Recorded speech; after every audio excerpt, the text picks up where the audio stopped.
Bonjour, c'est Véronique, comment allez-vous ce matin?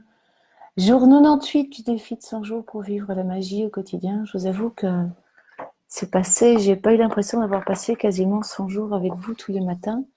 Euh, j'ai comme l'impression que je vais bientôt m'ennuyer. Voilà, alors, dernière ligne droite, l'heure est au bilan, aux prises de conscience. Et là, aujourd'hui, il est question de prendre conscience de son pouvoir magique. Alors, ouais, le pouvoir, on a souvent cette notion de pouvoir, manipulation, c'est jamais très éloigné l'un de l'autre.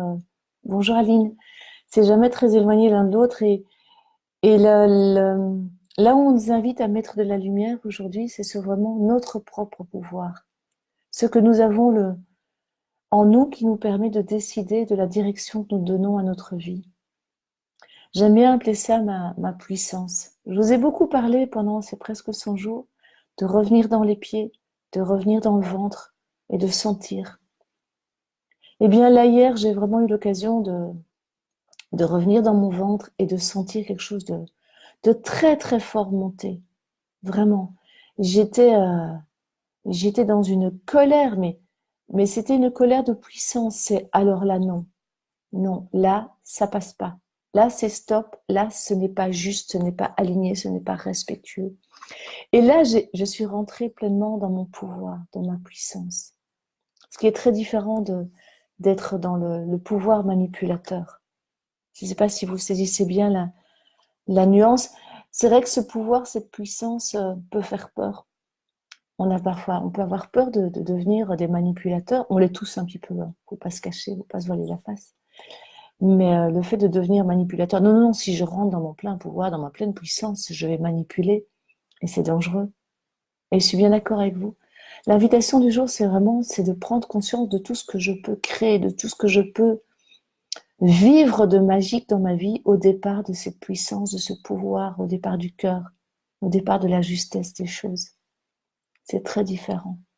Il y a une phrase que j'aime beaucoup, que j'ai d'ailleurs inscrite dans mon tombeau, qui est une phrase qui est extraite d'un livre de Robin Sharma, le moine qui vendit sa Ferrari, et qui dit, moi je l'ai rendu féminin, qui dit: je suis bien plus que celle que je semble être, toute la force et le pouvoir du monde résident en moi.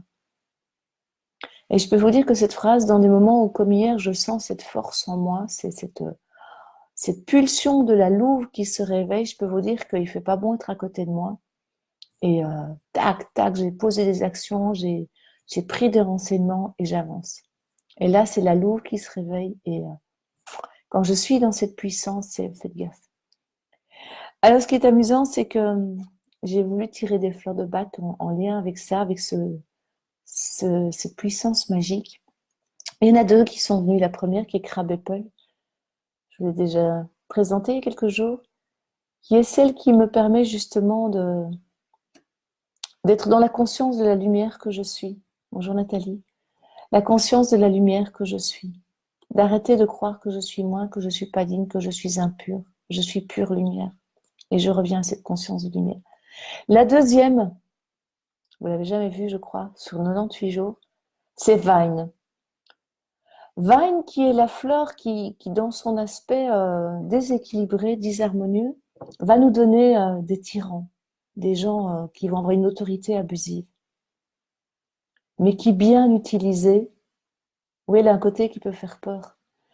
Quand la puissance de Vine est utilisée à bon escient, vous allez avoir en face de vous quelqu'un qui va être un leader charismatique, inspirant, qui va mener ses troupes, qui va montrer l'exemple, qui plutôt que d'être un tyran, quelqu'un d'autoritaire qui va imposer sa loi, il va montrer l'exemple, il va tirer le groupe, tirer la famille, tirer l'équipe. Et moi, quand je suis dans cette puissance, dans ce pouvoir, je sens que ça me touche très fort quand j'en parle. Je veux être cette mère inspirante, cette mère qui est debout et qui tient bon et qui est dans ses pieds, dans son ventre, dans sa puissance de femme. C'est de là que j'ai envie de mener mes actions aujourd'hui et dans tous les jours qui viennent. C'est vraiment au départ de là. Être cette source d'inspiration. Tout un programme. Voilà. Donc entre pure lumière et source d'inspiration, ça fait beaucoup de choses. Ça fait beaucoup de choses. Voilà. Parlant d'inspiration, moi je vais aller voter puisque ici c'est jour des élections. Je vais aller donner ma voix à quelqu'un qui pour moi pourra être un leader inspirant et non pas un tyran. En tout cas à mes yeux, au sens où je l'entends. Je vous souhaite une toute belle journée. Demain on se retrouve pour le jour 99 déjà. C'est fou l'allure à laquelle ça passe. C'est fou. C'est fou le chemin que j'ai fait. Alors merci Nathalie. Je sais que Nathalie est là depuis vraiment très très longtemps. Donc merci d'être là en direct ou en différé. Ce défi m'emmène là où j'avais pas pensé. J'avais posé des intentions et je réalise que, ben voilà, la vie est magique et je vis des choses tellement différentes de ce que j'avais pu imaginer.